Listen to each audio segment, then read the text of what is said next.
कैसे पढ़ते हो फिर अभी जैसे खुद पढ़ते हो तो? मतलब स्कूल में टीचर ने करवा दिया तो जैसे पारुल बताते हो तो जनरली होता है एक्सरसाइज का फर्स्ट क्वेश्चन हुआ, सेकंड क्वेश्चन हुआ और फिर होमवर्क हो गया।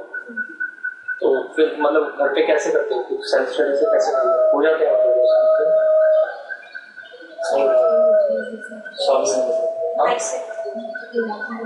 भाई से पढ़ते हो और तुम? अच्छा भाई से पढ़ते हो, क्या करते हो? अच्छा इंजीनियरिंग कर रहे हो। तुम्हारा वो भी साथ क्लास में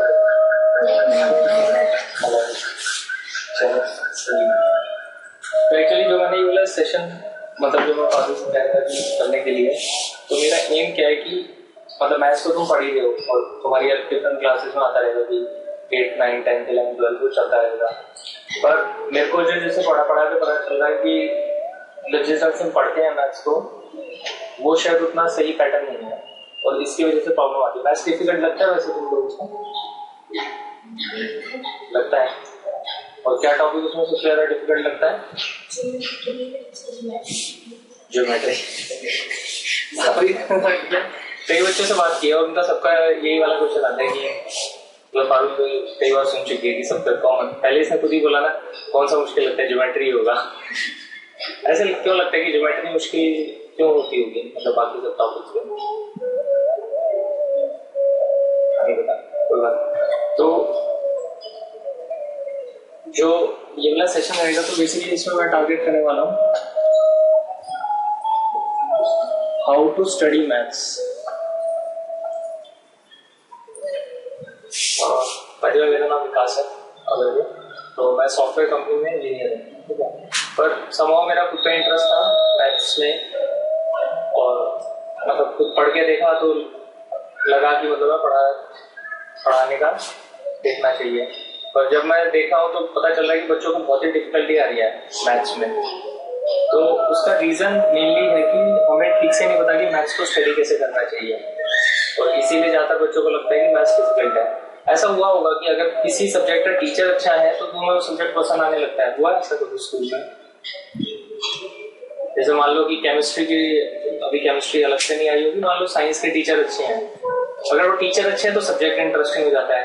और बाई चांस अगर टीचर उतने सही नहीं लगे, उन्होंने बहुत डिटेल में नहीं पढ़ाया तो तुम्हें सब्जेक्ट में भी इंटरेस्ट नहीं बनता, ऐसा होता है। तो होने का कारण यही है कि हमें अच्छे से पता होना चाहिए कि हम क्या पढ़ रहे हैं। तो इस वाले में ये रहता है कि मान लो अभी मैंने इसके वो निकाले हुए थे, तुम तीनों 9th क्लास में आओगे तो 9th का मतलब क्लियर हो चुका है। तुमने कभी दोनों के टॉपिक मिला के देखे हैं 9th और 10th में कि 9th में क्या ऑलरेडी तुमने पढ़ लिया है और 10th में तुम क्या पढ़ने वाले हो? इतना टाइम नहीं मिला होगा एक्चुअली जितना सिलेबस हो जाता है। तो ये तुम्हारा 9th का सिलेबस है, ये तुम्हारा 10th का सिलेबस है। मैं पढ़ना शुरू करता हूँ इसमें क्या क्या तुमने कर लिया है। 9th में तुमने पढ़ा नंबर सिस्टम जो प्रीवियस क्लास करके आए। इस बार तुम पढ़ोगे रियल नंबर्स। ये पता है real number is part of number system. Number system पता है क्या होता है? सबसे इजी टर्मिनोलॉजी बताओ। अर्थमेटिक नाम सुने? अर्थमेटिक नाम सुना है, पर वो क्या होता है? मतलब नंबर सिस्टम से रिलेटेड है या अलग है? रिलेटेड है, ठीक है। अगला चैप्टर तुम्हारा 9th में तुमने पढ़ा पॉलिनोमियल। 10th में सेकंड चैप्टर का नाम क्या है? पॉलिनोमियल। अभी तुम पढ़ गए हो कोऑर्डिनेट ज्योमेट्री, ठीक है। यहाँ पे 4th चैप्टर था तुम्हारा linear equation in 2 variables. 3rd chapter pair of linear equation in 2 variables. Introduction of Euclid geometry, यहाँ पे आ जाएगा कोऑर्डिनेट ज्योमेट्री। ट्राइंगल्स, ये तुम्हारा area of parallelogram and triangles. इसमें मतलब इसमें एक जो नया टॉपिक आता है वो तुम्हारे ट्रिग्नोमेट्री आता है बेसिकली, जो तुम इस बार पढ़ोगे साइन थीटा कॉस थीटा, वो सब जो चीजें शुरू हुई अभी तक। उसके अलावा अगर देखोगे तो सेम चला जा रहा है। 9th में तुमने चैप्टर पढ़ा सर्कल्स, कंस्ट्रक्शन। यहाँ पे पहले गिब्बन्स फॉर्मूला पढ़ा था, उसकी जगह एक चैप्टर चेंज हुआ है, area relation to circle, surface area and volume, surface area and volume, statistics, statistics probability. फिर दोबारा क्यों पढ़ा दिया?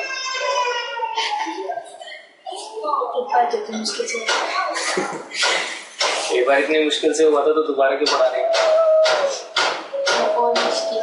अब और मुश्किल है, मतलब क्या मुश्किल कर दिया? एक्चुअली इसमें डेप्थ बढ़ा दी उस सब्जेक्ट की ना। तो जैसे मान लो तुम्हें पहले ये मतलब अगर नंबर सिस्टम की बात करें तो एक छोटी क्लास में तुम्हें सिर्फ ऐड करना बताया होगा 1+2। अभी भी नंबर्स की बात करेंगे पर अब तुम्हें बताएंगे 1×2। थोड़ा सा डिफिकल्ट लगने लगता है जब बच्चा पढ़ना शुरू करेगा। फिर हो सकता है 1/3 पढ़ाने लगे। अगर देखोगे तो तुम्हारे टॉपिक सेम है। अगर तुम्हारा कुछ भी यहाँ छूटा हुआ है पहले, अगर प्रीवियस क्लास में मान लो तुम्हारा सर्कल ठीक से नहीं हुआ था, एक बार तो पास हो गया, 9th क्लास हो गई समझो, पर 10th में फिर से सर्कल आ गया, वो फिर से प्रॉब्लम करेगा। तो जब मैं पढ़ाता हूँ तो मेरा ये एम रहता है कि जो भी वो बीच के छोटे छोटे बेसिक्स है ना जो छूटे हुए हैं उनको फिल करवा दो, क्योंकि बच्चे को अगर थोड़ा बेस खुद से पता होगा ना तो सॉल्व तो सब कर लेते हैं, पर अगर तुम्हें यही नहीं पता कि सॉल्व क्या करना है उसमें दिक्कत हो जाती है। जैसे तुम लोगों ने कहा कि ज्योमेट्री में कंपैरेटिवली ज्यादा दिक्कत रहती है। दिक्कत रहने का रीजन क्या है कि मान लो तुम्हें a+b के होल स्क्वायर का फॉर्मूला याद करना था, ये होता है अलजेब्रा में, तो तुमने याद कर लिया a² + 2ab + b²। मान लो तुम्हें इसका मतलब नहीं समझ आया, मान लो तुम्हें a+b होल स्क्वायर का मतलब नहीं समझ आया, पर याद तो फिर भी कर सकते हो, या कोई दिक्कत आएगी? या तो कर ही लोगे है ना, एग्जाम में आया तो लिख दोगे उसे। पर अगर इसकी जगह मान लो ये ज्योमेट्री ऐसे फिगर दी हुई थी और इसका एरिया निकालने को कह दिया तुमने, ठीक है, इसको कैसे याद करोगे? तो मान लो जब अगली बार क्वेश्चन आया, जो एग्जाम में क्वेश्चन आया उसमें इस टाइप से बना दिए फिगर, उसमें इसका एरिया निकालने को आ गया, अब याद करना मुश्किल हो जाता है अनलेस तुम्हें समझ आया हुआ है कि इसमें क्या हुआ है। इसमें देख रहे हो, मान लो अगर ऐसे वाला एरिया दिया हुआ था तो तुम्हें क्या करना होगा, मान लो ये एरिया है x, ये एरिया है y, ठीक है, तो अगर तुम्हारा टोटल एरिया बनता वो कितना बनता? यहाँ तक ठीक। अगर तुम इसका एरिया का फॉर्मूला लगाओगे, इसका एरिया निकालोगे, दोनों को ऐड कर दोगे, पर इस वाले में क्या होता बताओ?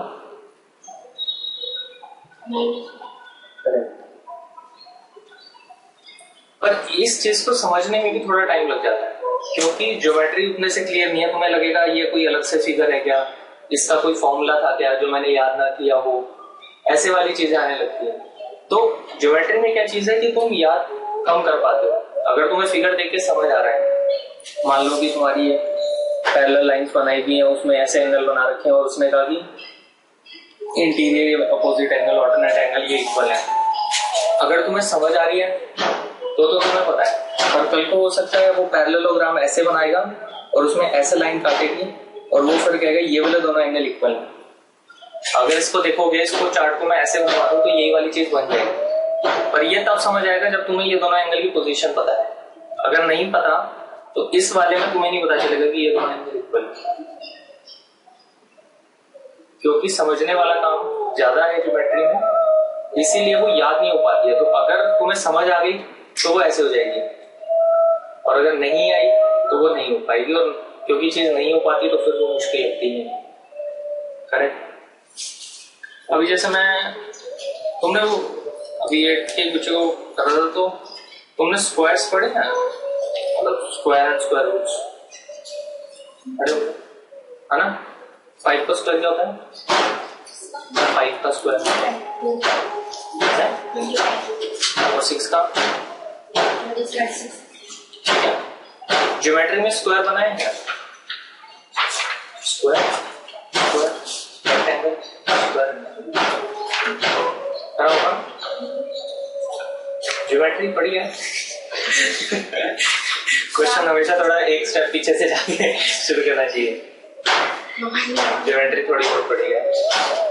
स्क्वायर पढ़ा है ज्योमेट्री में? स्क्वायर एक फिगर रहती है, उसमें होती है थोड़ा धीरे धीरे याद आ रही है। अच्छा, कभी इन दोनों वर्ड्स को मिला के देखा है कि अगर ये मतलब ये ऐसे कैसे सेम है कि तुमने अलजेब्रा में जब पढ़ा तो तुमने ए स्क्वायर पढ़ लिया, मतलब चीजें मिला के देखो। तुमने जब अलजेब्रा पढ़ा, अलजेब्रा पता है क्या होता है? बुक्स के नाम तो पढ़ेंगे, अलजेब्रा की बुक है, फिर क्या होता है तो पता नहीं। करेक्ट।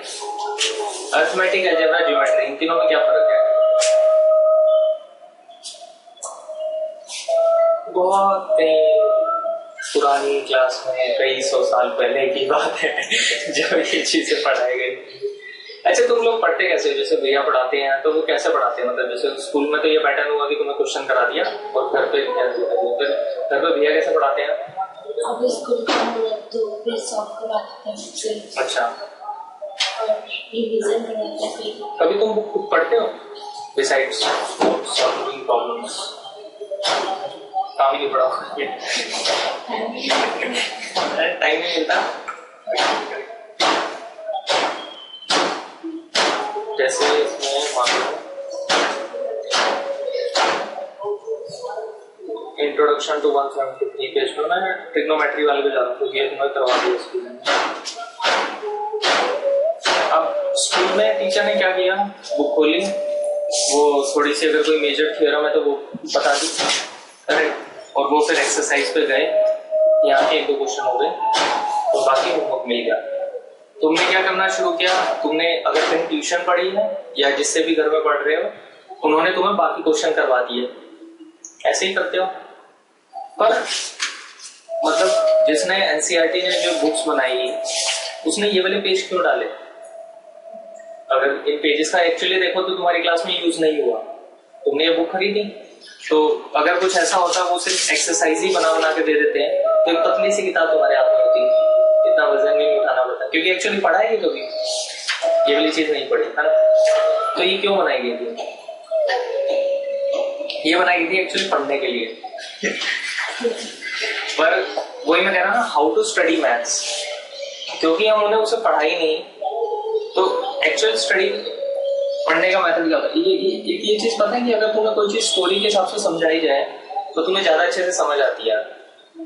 अरे ये चीज मान लो जैसे हमारी मैथोलॉजी में हमने पढ़ा कि सूरज के साथ घोड़े होते हैं, कि सूरज भगवान 7 घोड़ों पे सवार आते हैं, ठीक है, वो पढ़ा। तो सूरज भगवान है ऐसे, यहाँ पे 7 घोड़े हैं, ठीक है, ऐसा ही कुछ रहेगा, मतलब घोड़े ऐसे कंट्रोल में ऐसे वो आते हैं, ये हमने स्टोरी में पढ़ लिया। पर अगर तुम देखो तो ये 7 घोड़े किस चीज को रिप्रेजेंट करते हैं? अगर याद करने के ना, रेस, कौन सी रेस? मतलब 7 ही रेस क्यों, वो 8 रेस क्यों?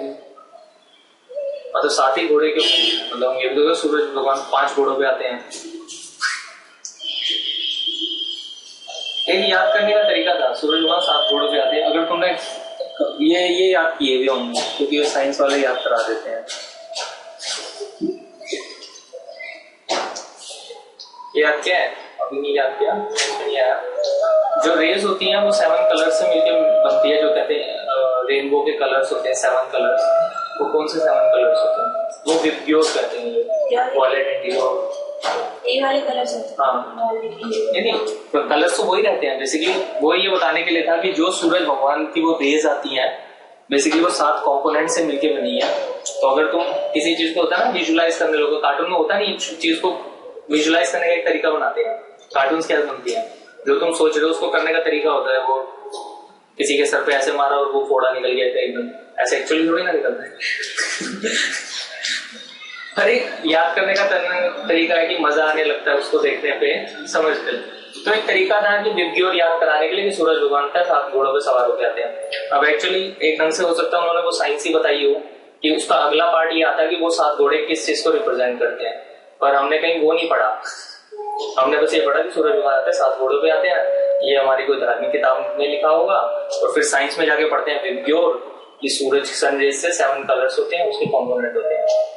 पर चीजें जुड़ी हुई हैं अगर याद करने के हिसाब से देखो तो। अगर किसी भी चीज को ऐसे तुम और भी देखोगे, जैसे अभी ये तुम्हें द ग्रेट ट्रिग्नोमेट्री के वो याद करने होते हैं कि साइन थीटा, अगर ये थीटा है तो उसमें साइन थीटा क्या होगा, कॉस थीटा क्या होगा, टेन थीटा, कोई पैटर्न बनाते होंगे याद करने के, जैसे बताया गया था कुछ पैटर्न बनाए गए हैं, ठीक है। तो तुमने एक पैटर्न बनाया, अगर ऐसे पैटर्न बना के तुम पढ़ोगे ना तो उसमें मजा आएगा। और खुद कैसे पढ़ो, क्योंकि ऑलरेडी सिलेबस इतना ज्यादा होता है, मतलब टाइम चाहिए ना तुम्हें किसी चीज को इंटरेस्ट में जाने के लिए। मैं तो जॉब करूंगा पर टाइम है तो मैं इस चीज में टाइम लगा रहा हूँ। पर एक चीज को समझने का तरीका क्या होता है, मान लो तुम्हें एक कोर्स करवाया जाता है जिसमें कार ठीक करने का कोर्स करवाते हैं, ठीक है, पर मैं ये नहीं बताता ये कार ठीक करने का कोर्स है। मैं तुम्हें लाके दिखाता हूँ कि ये एक तरह का ये औजार है, ये पेचकस है, ये पलास है, फिर और थोड़े डिफिकल्ट औजार दिखाने लगूंगा, ये औजार है, ये औजार है। ऐसे मैं तुम्हें 2 घंटे पढ़ाऊं, एक एक औजार की शक्ल दिखाता जाऊं, उस औजार को यूज कैसे करते हैं वो करता जाऊं और चला जाऊं, मजा आएगा। तुम्हें ये लगेगा ना करूं क्या, मतलब आपने मेरे को ये बता दिया कि ये औजार होते हैं डिफरेंट टाइप के, तुम्हारे वो हो गए, पर इनका करूं क्या। वो जो करूं क्या क्वेश्चन होता है ना, वो होता है जिसके लिए हम पढ़ते हैं, वो तुम्हें इससे पता चलता है। जो पहले के 2-3 पेज होंगे ना, एक्चुअली तुम बालू से खुद पूछो, पहले जो हमारा स्टडी का पैटर्न था ना, जिस ढंग से थोड़ा बहुत पढ़ा बालू ने, उसमें ये पैटर्न होता था कि मतलब एक क्वेश्चन कराओ। अब हैबिट ये है, आप एनसीईआरटी से खुद पढ़ने लगो। पहले आप अगर इस चीज को पढ़ोगे, इंट्रोडक्शन टू ट्रिग्नोमेट्री, तो तुम्हें थोड़ी किसी चीज की बैकग्राउंड पता चलेगा। अब मान लो तुम कहीं घूमने जाओ और एक खंडर देखो और वापस आ जाओ, तो तुम्हें मजा आएगा खंडर देखा। दूसरा कंपैरिजन ये होगी, एक आदमी तुम्हें गाइड खड़ा हो, वो स्टोरी सुनाए कि 500 साल पहले यहाँ पे एक राजा हुआ था, उसने इस खिड़की से ये किया था और बम फूट गया था, इसीलिए देखो ये खिड़की टूट गई थी। मतलब अगर वो स्टोरी सुनाते तो वो ज्यादा इंटरेस्टिंग लगेगा, या जाओगे और देख के आ जाओगे, वो ज्यादा स्टोरी सुना के। तो किसी जो भी हम टॉपिक पढ़ते हैं उसकी ये स्टोरी है कि हमने वो टॉपिक क्यों पढ़ा है। इसको पढ़ोगे तो इसको अगर इफेक्टिवली देखो, मानता हूं कि तुम्हारे पास सिलेबस ज्यादा होगा, पर ये एक पेज की स्टोरी है, इसके बाद तो उसने फॉर्मूले बताने शुरू कर दिए। इस स्टोरी को पढ़ने में 10 से 15 मिनट से ज्यादा नहीं लगेगा, पर अगर तुमने इसको पढ़ने में 10-15 मिनट लगा दिए, तुम्हारे आगे क्वेश्चन करने के कम से कम 1-1.5 घंटा बच जाएगा। तुम्हें स्टोरी पता चल गई है, तुम्हें इंटरेस्ट बन गया है, इंटरेस्ट बढ़ गया है तो उसमें ये बताएगा वो कि कौन कौन सी थ्योरम है और कैसे तुम्हारे सैंपल है। अगर तुम कभी एनसीईआरटी की बुक में देखोगे, मान लो यहाँ पे 10 क्वेश्चन लिखे हैं, 10 क्वेश्चन में एक पैटर्न होगा, मतलब 4-5 तरह के क्वेश्चन होंगे जैसे रिपीट कर रखे होंगे। मान लो पहले वाले में तुम्हें बता दिया ए और बी साइन ए कॉस से निकाल दो, फिर कोई नहीं उसको देखने की वो नहीं है, फिर वो दिए tan p minus cot r, ये निकालने को कह दिया। ये एक तरह के क्वेश्चन है। अगर तुम्हें ट्राइंगल में ये पता है कि थीटा के बाद tan थीटा क्या होता है, कौन सी साइड वो कौन सी साइड, तो ये दोनों क्वेश्चन सेम है। बुक में क्या करते हैं, हमेशा एक सैंपल क्वेश्चन वैसा खुद दे देते हैं। इसको अगर पहले तुमने क्या किया, थियरी पढ़ ली, तुम्हें समझ आ गया, इंटरेस्ट बन गया कि चीज हम क्यों पढ़ रहे हैं। उसके बाद उन्होंने एक थ्योरम बता के सैंपल क्वेश्चन दे दिया, दूसरा सैंपल क्वेश्चन दे दिया। अगर ये सैंपल क्वेश्चन तुम्हें अच्छे से समझ आ गए हैं तो ये क्वेश्चन करने में दिक्कत नहीं है। पर हमने कैसा पढ़ा ना, तो हमें ये पता कि हमने टॉपिक क्यों पढ़ा, ट्रिग्नोमेट्री पहला चैप्टर छोड़ दिया, पहला पेज।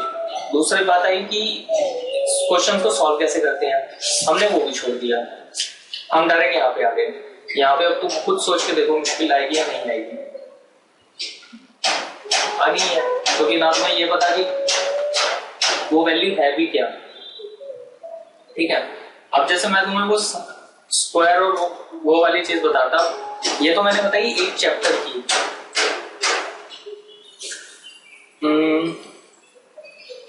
एक ये मेमोरी पावर की जो गेम्स होती हैं, कभी तुम देखोगे ना, कभी चांस मिला कि इम्प्रूव योर मेमोरी है ये सब, उसमें क्या बताते हैं कि जो भी तुम्हें वर्ड्स याद करने हैं ना, उनको एक स्टोरी के ढंग से याद कर दो।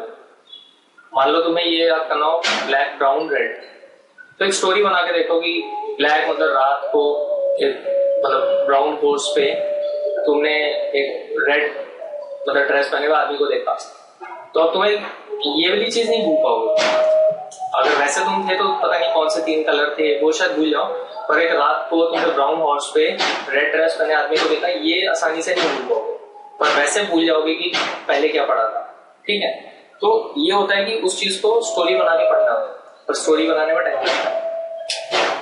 अभी जैसे मैंने बताया तुम्हें एक ट्रिग्नोमेट्री के लिए कि ट्रिग्नोमेट्री को कैसे पढ़ना है, इसमें कोई क्वेश्चन मतलब आ रहा होगा ना कि और इतना मतलब सबसे पहला तो ये क्वेश्चन आ रहा होगा टाइम तो नहीं है मतलब 1-2 दिन के लिए ठीक है पर रेगुलरली टाइम तो नहीं है। और कोई क्वेश्चन इसके अलावा, टाइम के अलावा? क्या तुमने कभी कोई और तरीके से पढ़ के देखा हो जो तुम्हें बेनिफिट रहा हो?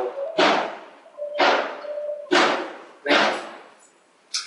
अभी जैसे हमने ये करके देखा, मान लो तुम मैथ्स टॉपिक पढ़ रहे हो, ठीक है, मैथ्स अपने आप में एक इसकी ब्रांच होती है अरिथमेटिक, ठीक है, उसमें आता है तुम्हारा सारा नंबर सिस्टम जो तुम शुरू से पढ़ते आ रहे हो। एक पहले चैप्टर आया था नेचुरल नंबर्स, तो अभी पहली क्लास में, फिर होल नंबर्स, इंटीजर्स, ये पहला हमेशा मैथ्स जब भी शुरू कर रहे होगा उस 6th 7th 8th का जाना है, ऐसे ऐसे चैप्टर शुरू होंगे, नेचुरल नंबर्स, होल नंबर्स, फिर उन्होंने बताया तुम्हें इंटीजर्स होते हैं, फिर तुम्हारे आए रैशनल नंबर, इरैशनल नंबर, उसके बाद तुम्हारे आ गए अब रियल नंबर्स जो क्लास में आ गए। ये जितने भी नंबर्स पढ़ते हो ना, ये होता है तुम्हारा पार्ट अरिथमेटिक का, ठीक है।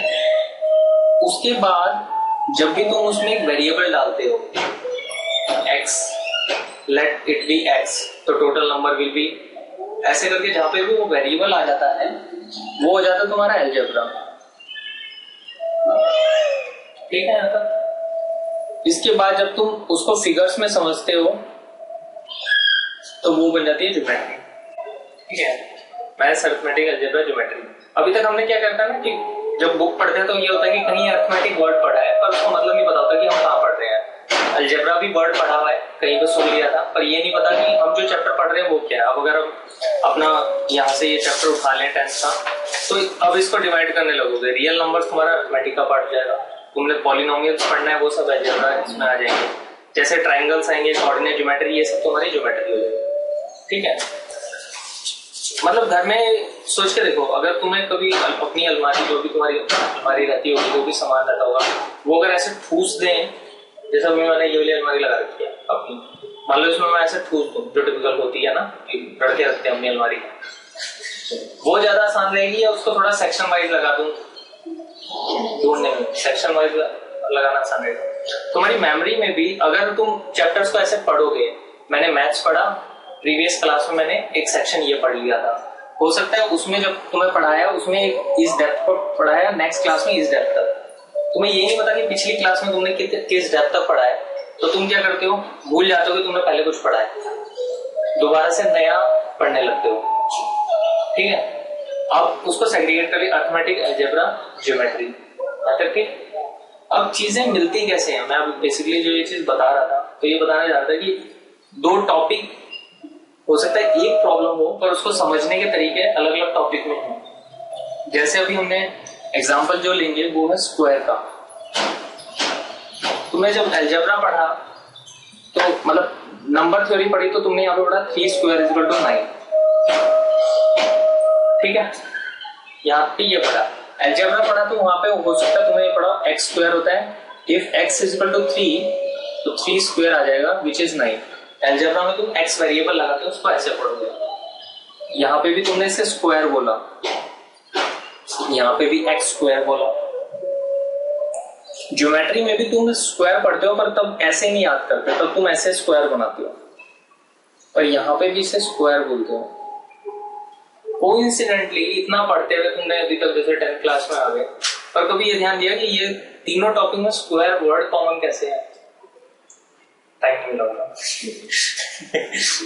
अंडरस्टैंड। एक तो कभी भी वर्ड्स पढ़ो ना, ये बहुत इंटरेस्टिंग हो जाएगा। वर्ड्स ना आपस में मतलब अपने आप वर्ड्स ही कुछ कन्वे कर देते हैं। जैसे हमारे नाम लिखे होते हैं, जैसे प्रियंका नाम है, इसका कोई मतलब होगा क्या मतलब होता है इसका? ब्यूटीफुल, ठीक है। तो नाम का एक मतलब होता है, नाम तो वैसे भी याद किया जा सकता है, पर अगर तुम उसका मतलब याद कर लो तो ज्यादा अच्छे से याद हो जाता है, ठीक है, मानते हो इस चीज को? अब जैसे ज्योमेट्री है, ज्योमेट्री का कभी मतलब देखा कि, क्योंकि सबसे डिफिकल्ट है, मैं इससे बता रहा हूं कि ज्योमेट्री वर्ड का मतलब क्या होता है।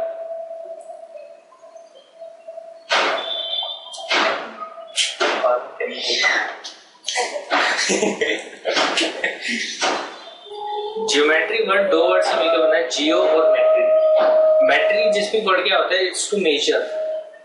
जिस भी चीज को अगर तुम ट्रिग्नोमेट्री, मेट्री जो वर्ड होता है जो जिस भी चीज को मेजर करते हैं उसको, जैसे मीट्रिक सिस्टम आएगा साइंस में, कभी आएगा एसआई यूनिट, मीट्रिक सिस्टम, ये सब वर्ड आएंगे।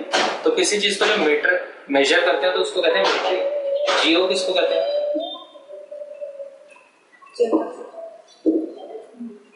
है ना। ज्योग्राफी क्या है? अर्थ से रिलेटेड तो जो तुम्हारी एनवायरनमेंट में चीजें हैं तुम वो स्टडी ज्योग्राफी में करते हो। तो जियो होता है तुम्हारी अर्थ। जियोलॉजिस्ट जो अर्थ की स्टडी करते हैं उनको जियोलॉजिस्ट कहते हैं। तो जो जियोमेट्री था वो था तुम्हारा जमीन को एक ढंग से नापने का, डिफरेंट ढंग से मेजर करने के तरीके। ठीक है, तुम्हें क्यों पढ़ा रहे हो? टेंशन बढ़ाने की। तो जो भी हम ये फिगर्स की बात कर रहे हैं ना, ये कहीं ना कहीं ये वाली फिगर्स तुम रियल लाइफ में भी देखोगे। कभी तुमने आसपास घर बनता हुआ देखा है? किसी ने उस डिस्कशन में हुए हो कि इतने स्क्वायर फुट ये ले आना, इतनी लकड़ लग जाएगी, या इतने स्क्वायर फुट टाइल बिछानी है, ऐसा कुछ नहीं गए हो? तो कैसे डिस्कशन तुम्हें एक्चुअल पता होता है कि एरिया और पेरीमीटर में क्या डिफरेंस होता है? मतलब क्वेश्चन अगर आएगा, मान लो मैं कह दूं कि मेरे को इस रूम को कारपेट करना है, इस रूम पे कारपेट बिछाना है, तो तुम कैसे फाइंड करोगे? कितना शॉप पे जाओगे तो तुम कहोगे ना मेरे को इतना कारपेट चाहिए, तो कैसे बताओगे उसको कितना कारपेट चाहिए?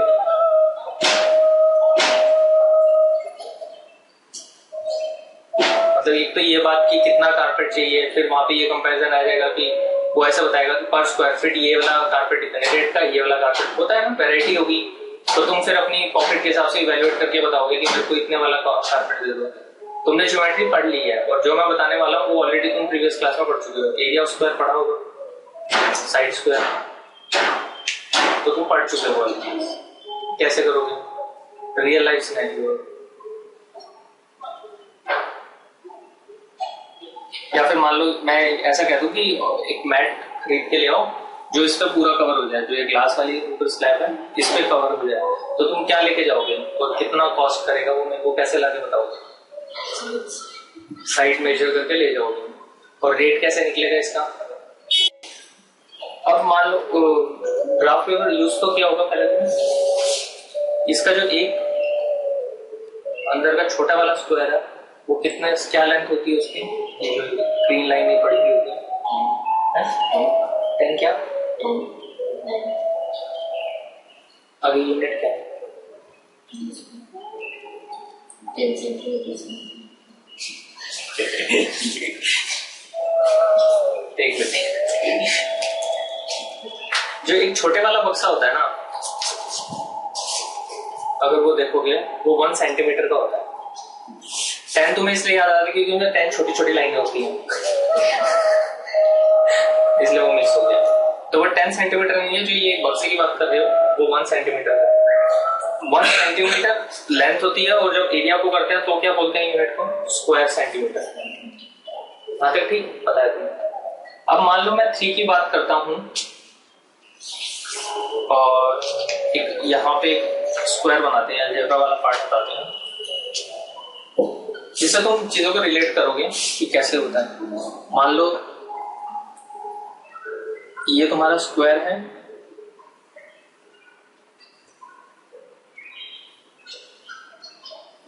अभी हमें फॉर्मूले नहीं पता, ठीक है, हम बस 3 स्क्वायर इक्वल टू 9 पढ़ के आए हैं क्लास में, या मान लो वो भी नहीं पढ़ा, कुछ भी नहीं पढ़ा, और हम नए फॉर्मूले बनाते हैं। अपने नाम से फॉर्मूला भी नाम रखते हैं, बुक निकाल लेना अपनी। ठीक है, तो ये साइड 3 है। 3 क्या है? 1 2 3।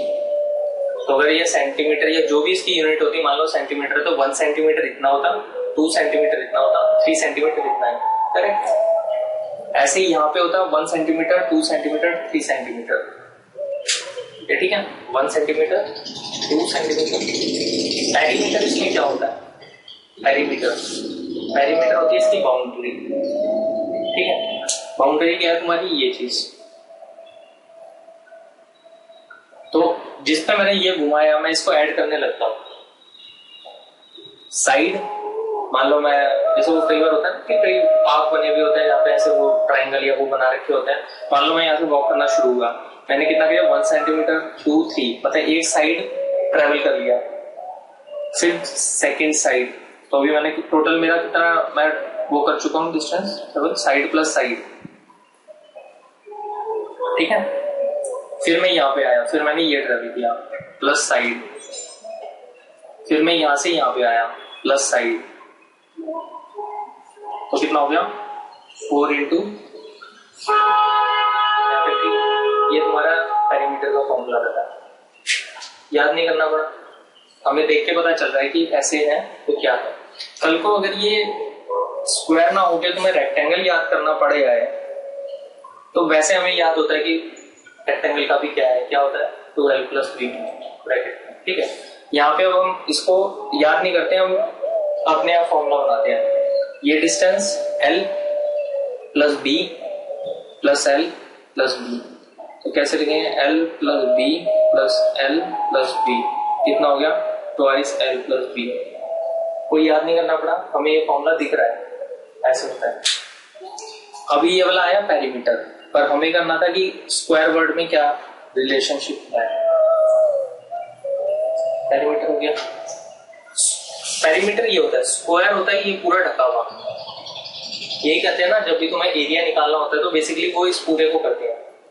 अगर मैं एरिया को मैं काउंट करना चाहूँ, काउंट करने का तरीका क्या होगा, जितने नंबर ऑफ बॉक्सेस हैं अगर मैं उनको काउंट कर लूं तो वो एरिया निकल जाएगा। मान लो एक बॉक्स इसमें 1 सेंटीमीटर का है, तो एक बॉक्स का ये एरिया कितना हो गया 1 स्क्वायर सेंटीमीटर, ठीक।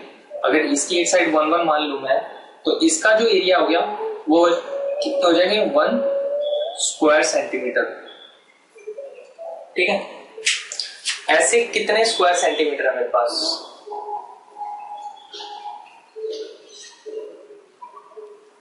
1 2 3 4 5 6 7 8 9।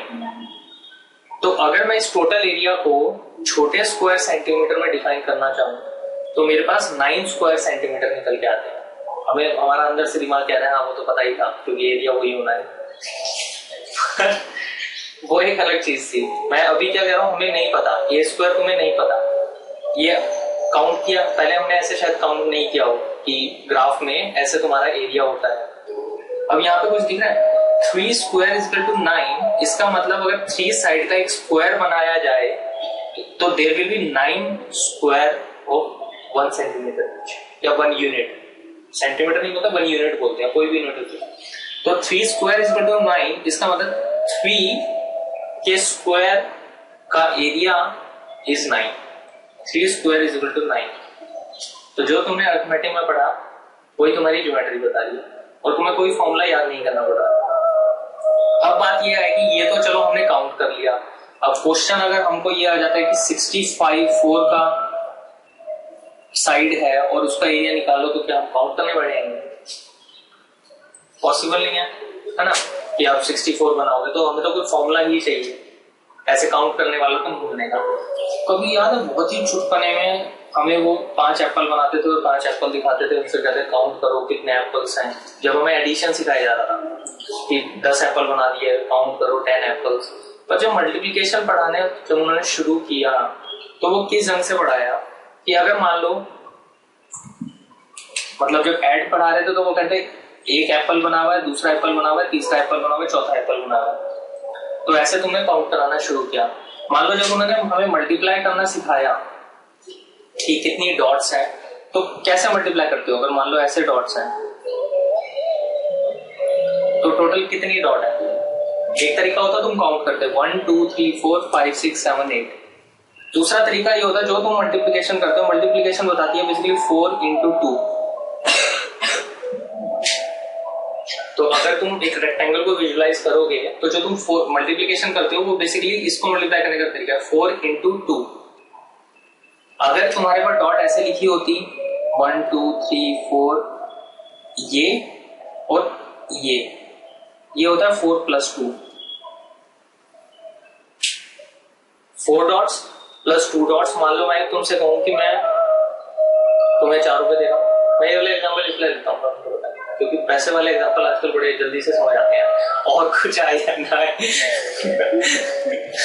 तो अगर तुम्हें आज 4 रुपए मिलते हैं और कल 2 रुपए मिलते हैं तो टोटल तुम्हारे पास 6 रुपए हो जाएंगे। ये वाली चीज होती है, इसको कहते हैं एडिशन।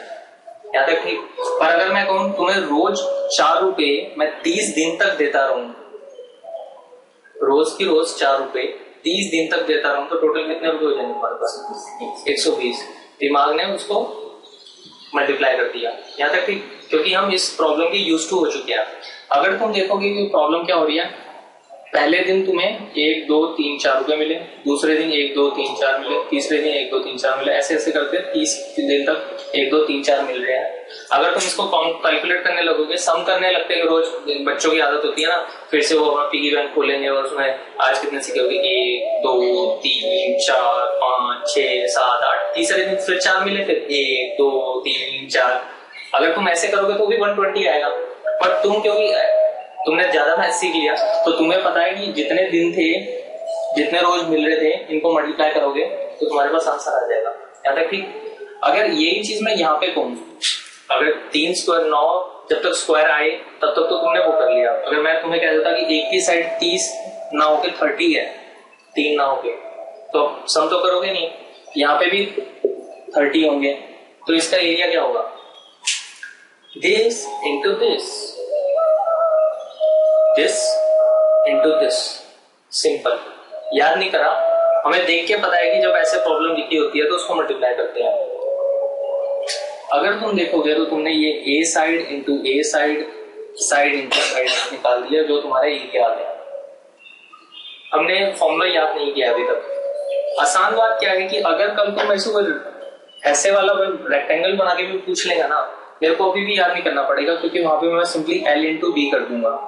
मेरे को फॉर्मूला याद नहीं करना पड़ा है कि रेक्टेंगल का एरिया एल इंटू बी है। मेरे को पता है कि जब ऐसे लिखा होता है तो एल इंटू बी होता है। क्योंकि अगर मान लो यहाँ पे मैं तुम्हें 2 क्रॉस 3 की बात करता, ये साइड 2 है, ये साइड 3 है, तो इसको विजुलाइज करोगे तुम ऐसे लिख दोगे। यहाँ पे तुम्हारे 3 बॉक्स हैं, यहाँ पे तुम्हारे 2 बॉक्स है, 1 2 3 4 5 6, 2 इंटू 3, ये तुम्हारा रेक्टेंगल का एरिया होता है। हमने याद किया। इंटरेस्टिंग लग रहा है शायद ऐसे पढ़ना, पर टाइम नहीं होता, रेगुलर में कैसे पढ़ सकते हैं। तो ये वो चीज है जो मैं कह रहा हूँ टॉपिक जोड़ देती है। अगर मान लो तुम्हें अर्थमेटिक में स्क्वायर याद हो जाता है तो यहाँ पे भी निकालना आसान है, यहाँ पे याद हो जाता है, यहाँ पे भी निकालना आसान है, क्योंकि चीजें एक ही पर्पस सॉल्व कर रही है। अब मैं जो तुमसे कह रहा था, ब्रेक चाहिए था, कोई क्वेश्चन आ रहा हो, कोई तो आया होगा, छोटा था, कोई भी कुछ नहीं आया। एक्चुअली क्वेश्चन पूछना वैसे अच्छी हैबिट होती है। कई बार क्लास में तुमने देखा होगा कि जो जनरली होता है ना, कहते हैं कि बेवकूफ से दिखने वाले बस क्वेश्चन पूछते रहते हैं, मुंह उठाया क्वेश्चन पूछ लिया। जनरली बोल नहीं करते हम कि जब पता भी होता तो भी क्वेश्चन पूछ लेते हैं एक जनरल, पर उनके मार्क्स कई बार अच्छे आ जाते हैं, कई बार हो जाते हैं ऐसे वाले के भी ना। एक्सेप्शंस आर ऑलवेज देयर, कि ऐसे भी होंगे जो बिल्कुल नहीं बोलेंगे, उनके बहुत अच्छे मार्क्स आ रहे हैं, जो भी चीजें हैं। पर क्वेश्चन क्या, ये कुछ नहीं पूछना पर marks. Actually marks is not the only indicator. आगे जाके जैसे तुम्हारे भी इंजीनियरिंग में ना, उनसे पूछना क्या उन्होंने कभी एक्सेप्शन देखे हैं। उन्होंने बहुत सारे एक्सेप्शन देखे होंगे जो कॉलेज स्कूल में बहुत सही स्कोर कर रहे थे, पर शायद इंजीनियरिंग में आके उतना अच्छा नहीं कर पा रहे। और जो इंजीनियरिंग में वो कहेंगे कि कुछ नहीं थे स्कूल में, पर आज पता नहीं कहां से कहां निकल गए हैं। हो सकता है कि जो तुम्हारे एग्जाम में क्वेश्चन आ रहा है और जिस ढंग से टीचर एक्सपेक्ट कर रहे हैं वो ना अच्छे से आया हो मुझे, पर मेरे को बेसिक अच्छे से पता था। जब मेरे को इंजीनियरिंग में वो बेसिक लगाना पड़ा तो मैंने अच्छे से लगा दिया, तो मैंने इंजीनियरिंग अच्छे से कर ली। पर मान लो तुम्हें समझ नहीं आया था, पर फॉर्मूले बड़े अच्छे से याद हो गए थे इस क्लास में, तो अगली बार जब उन्होंने स्क्वायर को ना थोड़ा घुमा के ऐसे क्यूब बना दिया, तब मेरे को कुछ नहीं समझ आया, क्योंकि मैंने स्क्वायर के तो फॉर्मूले रट लिए थे, पर मेरे को क्यूब के फॉर्मूले याद नहीं। क्यूब पता क्या होता है? नहीं पता? स्क्वायर वाला करेक्ट वही होता है। और भी कहीं रियल लाइफ में वर्ड यूज सुनते हो, भी होटल में गए, cube, sugar cube, ice cube, ऐसे ना वर्ड को मिला के देखो कि जब तुम कहीं जाते हो तो क्या ऐसा वर्ड बोला गया है जो तुम अपनी स्टडीज में भी कर रहे हो।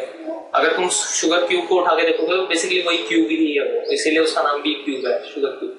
अब अगर हमने ये वाली चीज ए स्क्वायर कर ली थी और मान लो ऐसा तुम्हारे पास एक ये डब्बा बना दिया जाता और मैं कहता इसका वॉल्यूम क्या है, इसका अगर जो स्पेस होता वो होता है this into this A square, क्या तक ठीक। अगर तुम इसमें छोटे छोटे बॉक्स से काउंट करने लगोगे ना तो वो तुम्हारी मल्टीप्लीकेशन आ जाएगी। यहां तक था ए स्क्वायर, यहां तक एक चीज होगी। अब ए स्क्वायर इंटू ए, जो मल्टीप्लीकेशन होती है वो क्या होती है, देखो मल्टीप्लाई करने का मतलब क्या होगा, मल्टीप्लाई और ऐड में फर्क क्या होता है, मतलब कब तुम्हें कैसे पता चलता है कि कब मल्टीप्लाई करोगे कब ऐड करोगे। ऐसे क्वेश्चन कभी एग्जाम में आएंगे तो सोचेंगे चलो कोई। अगर तुम्हें रिपीटिशन बताई जाती है कि कोई चीज रिपीट हो रही है, इसका मतलब क्या था, ये साइड अगर जितनी बार रिपीट हो जाएगी तो तुम उसे मल्टीप्लाई कर दोगे। 4 रुपए हर महीने रोज की रोज पहले 30 दिनों तक तो उसकी रिपीटिशन थी तो तुमने उसे मल्टीप्लाई किया। तो यहाँ पे तुम अगर ये वाली साइड तुम्हारी 4 थी और ये वाली साइड भी 4 है तो 4 इंटू 4 तुम्हारा हो गया। अब इस बक्सा 4 इंटू 4 ये चीज आ गई है, ठीक। अब मैं कह दूं ऐसे बक्से यहाँ पे 5 बार और रखे हुए हैं। मान लो एक लेयर होती है ना, जैसे एक बुक रखी, दूसरी बुक रखी, तीसरी बुक रखी, तो ऐसी लेयर 4 वाली 5 बार और रखी है तो रिपीटिशन होगी फिर से इस लेयर की। तो इस लेयर का फॉर्मूला क्या था, 4 इंटू 4। ये 4 लेयर भी 5 बार रिपीट हो रही है तो वो क्या जाएगा 4 इंटू 4 इंटू 5। ये तुम्हारा तुम क्यूबॉइड पढ़ोगे जब 3D आएगी, जब भी 3 डायमेंशन जब भी सुनेंगे क्यूबॉइड पढ़ोगे, ये तुम्हारा फॉर्मूला होगा उसका L into b into h. रट लेते हैं, पर अगर पता होता कि यही ऐसे ही आसानी से होते हैं तो काम आसान हो जाता। जैसे अगर तुम स्क्वायर का एरिया क्या होता है, पाई आर स्क्वायर। अगर इस पे एक हाइट का सिलेंडर बना दो तो वो क्या हो जाएगा, pi r square h. Pi r square into repetition pi r square H.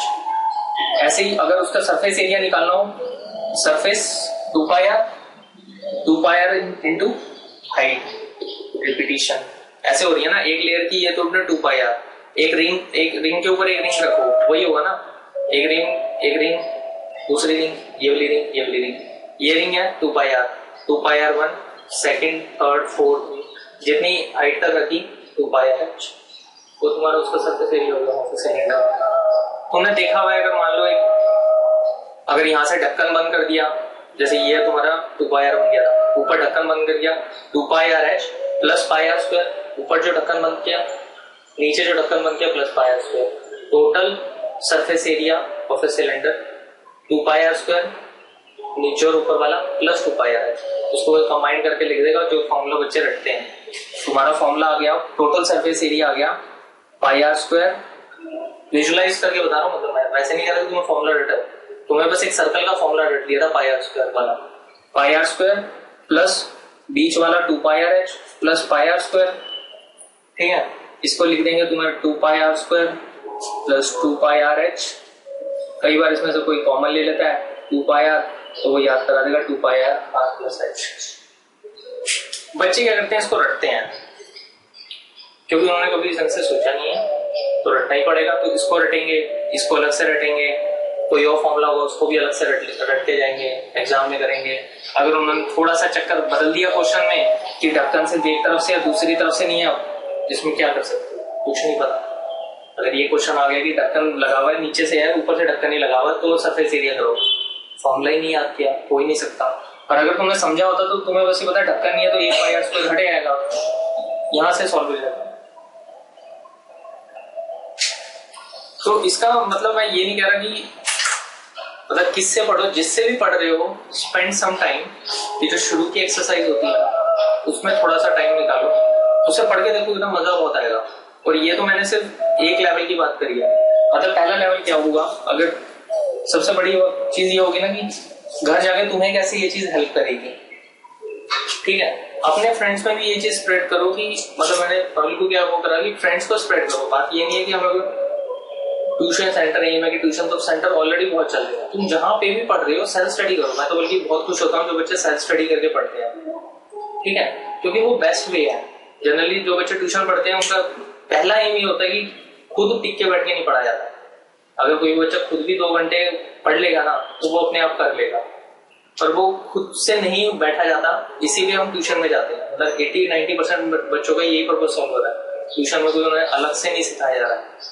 80-90% बच्चे बस अगर खुद नहीं पढ़ पाते हैं तो इसलिए ट्यूशन जाते हैं कि कम से कम टिक के बैठ के पढ़ें। अभी क्या करना है तुम्हें, जब एनसीईआरटी पढ़ो, एनसीईआरटी के जो शुरू के चैप्टर है उनको पढ़ो, जो शुरू का पार्ट होता है उसको पढ़ो, थोड़ा सा इंटरेस्ट बनेगा।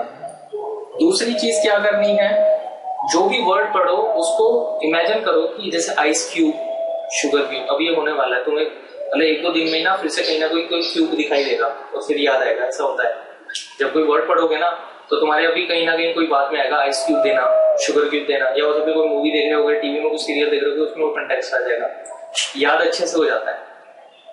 ठीक है, जब भी कुछ पढ़ रहे हो उसका वो देखो कि जिस भी वर्ड को पढ़ रहे हो उसका मतलब क्या है। ठीक है, मेरा अगर जैसे वो देखो मैंने मतलब लिखा, मीनिंग वर्ड नहीं लिखा, मेरा पर्सनल क्या है कि अगर कुछ भी तुम्हें पढ़ना है, जिस लैंग्वेज में सबसे ज्यादा कंफर्टेबल हो उसमें पढ़ो।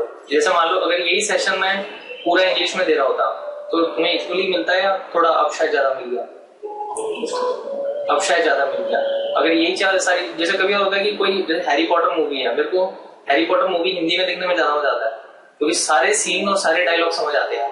जब वो इंग्लिश वाली देखो तो कई बार थोड़ा बहुत स्किप हो जाता है, तो कंटेक्स्ट नहीं बन पाता ना। हो सकता है पहली लाइन में कुछ थोड़ी डिफिकल्ट इंग्लिश बोल दी जो मेरे को नहीं समझ आई, दूसरी लाइन में उससे मिलता जुलता कोई वर्ड बोला जो उसकी नॉलेज को यूज करके था, अब ना तो पहली समझ आई ना दूसरी समझ आई। ठीक है, तो जिस ढंग से समझ आता है उस ढंग से पढ़ो।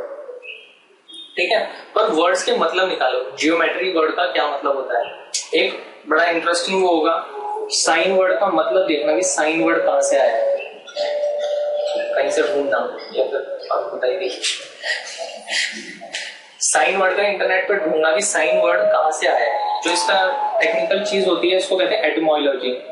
एटिमोलॉजी, तो इसमें क्या होता है, बेसिकली तुम्हें वो देखना होता है कि किस वर्ड का ओरिजिन कहाँ है। रूट होते हैं शब्दों के, अगर तुमने हिंदी में जैसे कराओ धातु बोलते हैं, धातु रूट, तो बड़े जिन्होंने अच्छे हिंदी पढ़ी होंगी उनको पता होता है कि ये शब्द इससे बनता है। जैसे शत वर्ड होता है किसी को हर्ट करना, क्षति पहुंचा दी, शत वर्ड होता है। तो शत से जो तुम्हें किसी क्षति से बचा है वो क्षत्रिय लोग होते हैं, शक्ति क्षत्रिय। ठीक है, फिर वो कहते हैं नभूमि, आकाश में बैठ के जो तुम्हारी रक्षा करते हैं वो नक्षत्र होते हैं, नक्षत्र शत। तो तुम देखोगे जो शत वर्ड है वो एक ही वर्ड था, आगे पीछे घूम घूम के मतलब चेंज होते जा रहे हैं, पर उसी के अराउंड चेंज हो रहे हैं। शत, क्षति, क्षत्रिय, नक्षत्र, अक्षत मेरे ख्याल से जो कभी हर्ट ना हो, इस टाइप के, मतलब समझ लो। इंग्लिश में भी ऐसे जब तुम वर्ड देखोगे ना तो तुम्हें ऐसे मिलेंगे, जैसे ये कभी देखा हिंदी और इंग्लिश कई चीजों के लिए मैच भी कर जाती है। जैसे तुम डायामीटर, डाई बोलते हैं ना, डाई, या फिर ट्राइंगल, TRI, तो डाई का मतलब 2 होता है, ये बात पता है?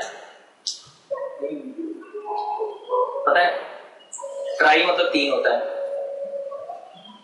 जो ट्राई एंगल है इसका मतलब 3 एंगल, इसीलिए वो वर्ड ट्राइंगल बना है। ठीक है, हिंदी में इसे द्वि बोलते हैं, इसे त्रि बोलते हैं, शायद कुछ ना कुछ हिंदी में से त्रिकोण बोलते हैं। यहाँ पे ट्राइंगल है, ट्राई और त्रि। अगर अंग्रेज मतलब अपने हिसाब से वो देख लो कि हम जैसे बोलते हैं ना फॉरनर से मिलोगे तो शायद इसको बोला त्रोई, त्रोई ऐसे करके बोलेगा, उसको द्वि, डाई, डाई, समझ लो, मतलब चीजें मिलती जुलती भी हैं। तो जिस लैंग्वेज में जैसे भी समझ रहे हो ना उसको वैसे समझो और इंटरेस्ट से पढ़ो उस चीज को। एक एग्जांपल है, मतलब तुम खुद देखो कि जब भी चीज बनाते हैं ना, जो एनसीईआरटी है उन्होंने अच्छा एफर्ट डाला है कि उन्होंने सारी चीज तुम्हें समझाई भी है। अगर तुम कोई और रेफरेंस बुक उठाते हो उसमें कभी ऐसा होता है समझाने वाला काम, उसमें डायरेक्ट न्यूमेरिकल आने लगते हैं ना, क्वेश्चन आएगा answer, question solution, question solution.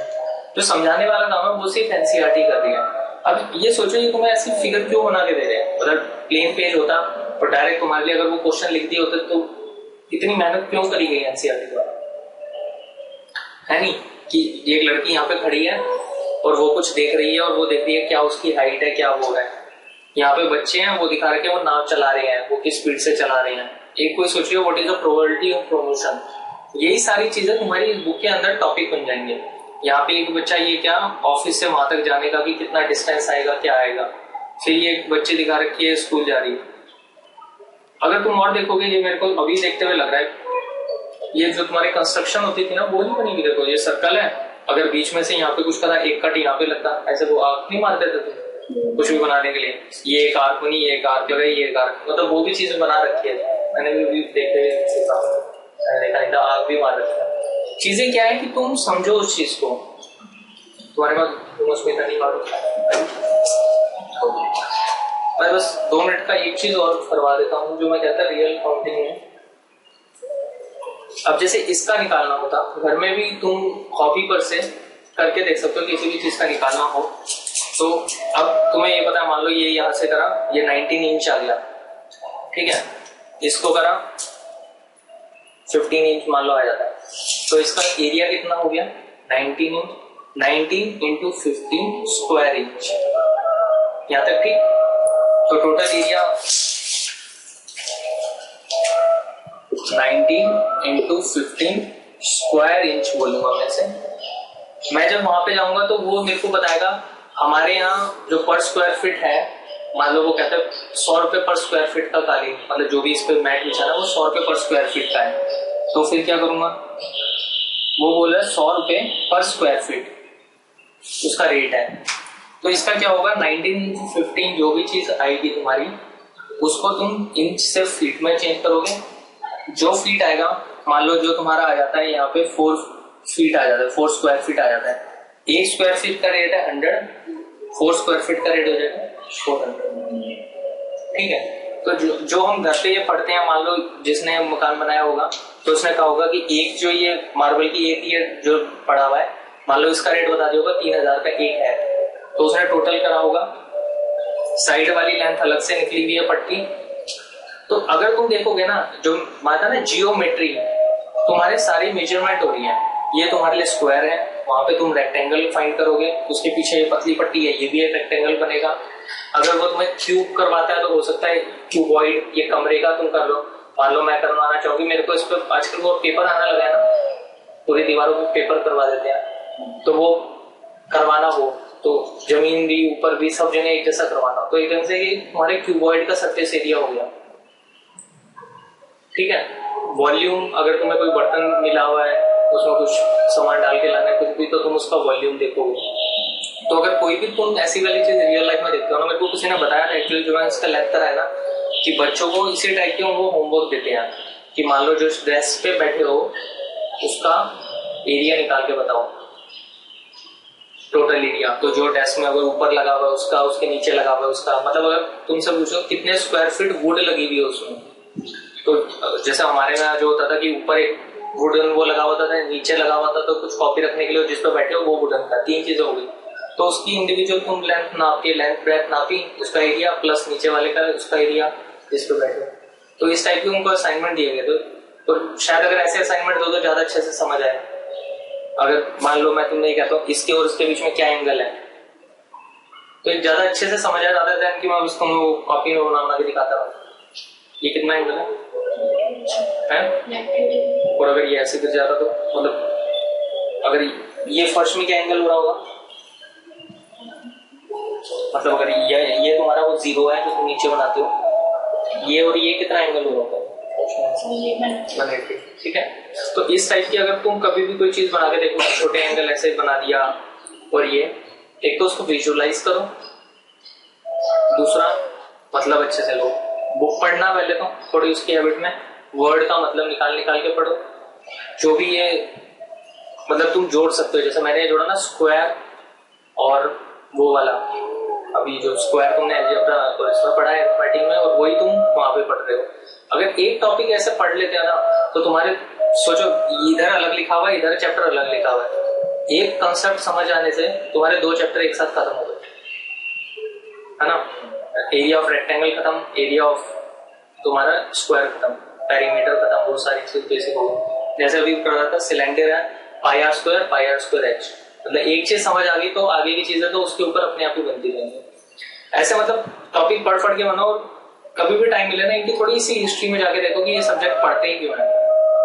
कोई भी सब्जेक्ट होता है जैसे ट्रिग्नोमेट्री है, पढ़ी क्यों रहे हो, आगे क्या हेल्प आएगी? हो सकता है तुम्हारी रियल लाइफ में तुम उसकी कोई हेल्प निकाल पाओ। अगर तुम्हें यही नहीं पता उसका यूज क्या, मान लो पेचकस तुम्हें ये तो बता रहे थे कि एक्सपेक्टेडली एनसीईआरटी का पहला चैप्टर था कि वो कार में यूज होता है पेचकस, तुमने वो पहला पेज पढ़ा नहीं तो तुम्हें नहीं पता उसका प्रॉब्लम क्या है, तुम्हें उस पेचकस यूज करना बता दिया। हो सकता है तुम्हारे घर पे भी तुम पेचकस यूज कर पाते, पर तुम्हारे दिमाग में क्या है कि नहीं वो तो कोई क्लास में कहीं यूज करने का बता रहा था, मेरे को पता नहीं। तो वैसी चीज करके फिर देख सकते हो। और अगर आगे कभी भी कोई और सेशन या किसी भी टॉपिक पे तुम्हें लगता है कि उसको थोड़ा दूसरे ढंग से कैसे करना है तो वो कहूँगा। पर मेरा एम यही रहता है कि एनसीईआरटी पढ़ो और सेल्फ स्टडी करो, प्रॉब्लम आती है वो डिस्कस कर लो। तुम्हें अगर कोई चीज नहीं समझ आ रही, प्रॉब्लम हुआ आ गया तो उनको बोल दो, या जैसे भी, या मेरे को जैसे भी कम्युनिकेट कर पाओ, या अगर तुम्हें लगता है रेगुलर आना हो या जैसे भी करना हो। मतलब मेरा एम ये है कि तुम पढ़ लो और इंटरेस्ट बना के पढ़ लो। अपनी जैसे अब तुम अपने भाइयों से पढ़ रहे हो तो तुम छोटी क्लास वाले बच्चों को पढ़ाओ, उनको दिक्कत आ रही होगी नाइन्थ में जो बच्चों को दिक्कत आ रही, तुम्हें एक अच्छे से टॉपिक आ गया, तुम उनको पढ़ाओ। और अगर देखोगे तो फायदा क्या होगा, तुम्हें मिल जाएगा। जो तुमने नाइन्थ का सर्कल पढ़ा, अगर आज तुम दूसरे को पढ़ाते हो ना, तुम्हें और अच्छे से समझ आएगा। मतलब किसी को पढ़ाने का अच्छा तरीका होता है खुद समझने का। जब खुद कोई चीज समझ ना आ रही हो ना तो किसी को पढ़ा के देखो, वो खुद के कॉन्सेप्ट क्लियर रह जाएंगे। जब वो क्वेश्चन पूछेगा ना, अच्छा हाँ जैसे भी मैंने वो आग लगा हुआ देखा था, खुद पढ़ाते हुए तो लगता है अच्छा आग क्यों ना।